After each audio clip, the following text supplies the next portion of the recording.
All right, so we're diving in headfirst into what's really propelling transportation into the future. Like the blend of sustainability and digitalization that's totally reshaping how we move people and goods towards 2025. Exactly. I mean, you look at the big picture. It's like these key drivers aren't working in isolation at all. They're completely feeding off each other to, transform everything from shared mobility to the actual infrastructure behind it all. Right. And it's super interesting because it's not just about slapping a tech upgrade on old systems. It's more like digital tools and smart platforms are actively driving greener solutions. Think about digitally optimized intermodal transport. Your package might switch from truck to train to ship all based on real-time data to reduce emissions. Yep, exactly. And then there's that whole shift in internal company culture, breaking down those silos. Traditional departments are merging. Environmental scientists, data analysts, UX designers, transport engineers, all collaborating on the same projects. It's a total rethinking of how we plan and execute transportation strategies. It's like you have to be agile because the traditional, siloed approach just won't cut it anymore. And it also sets the stage for new performance metrics.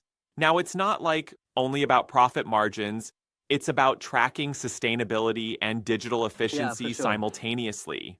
And speaking of efficiency, data analytics is really at the heart of it.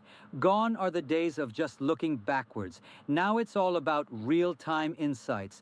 Think dynamic pricing in logistics, where shippers are responding instantly to market conditions. It's like your navigation app is not only rerouting you around traffic, but also optimizing fuel use across modes.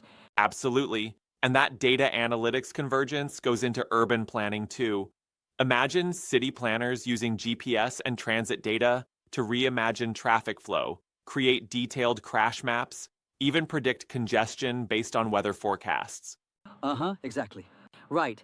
Digital tech is becoming that central nervous system, controlling how we plan, predict, and improve everything from road safety to emergency responses.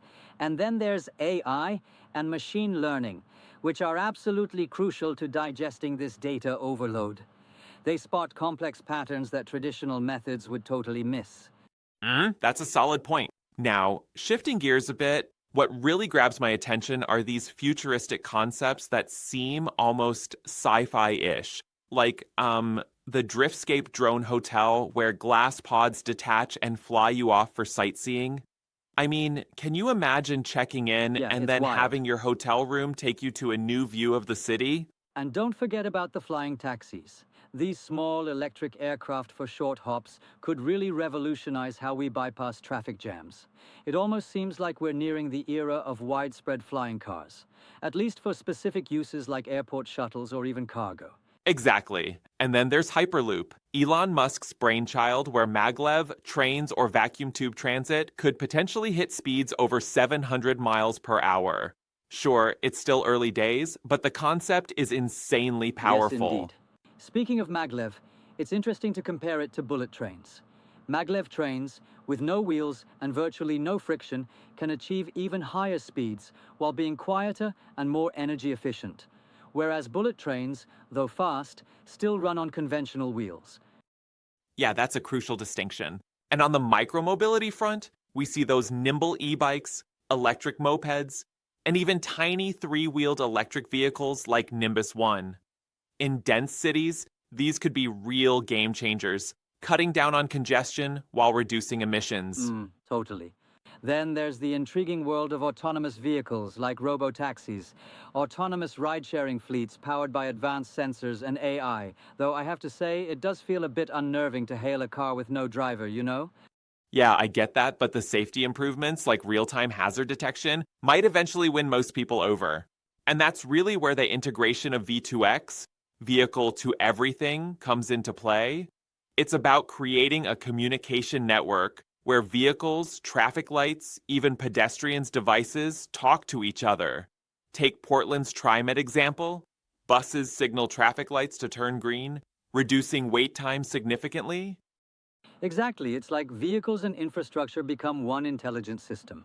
Now, one point I want to respectfully challenge here is a bit of over optimism regarding all this tech. While the integration of um, information flow and connectivity sounds amazing, there's real concern about data privacy and security, especially when vehicles and infrastructure communicate constantly. What do you Absolutely. think? I agree that while the potential is huge, ensuring robust security and strong regulatory oversight is critical if we're to fully trust these interconnected systems. And then, moving into the nitty gritty of electric vehicles, yes, EV adoption is growing globally, but there's still that major gap in charging infrastructure, particularly in the US. We see levels 1 and 2 chargers dominating over DC fast chargers, and that really slows things down for long trips. I hear that.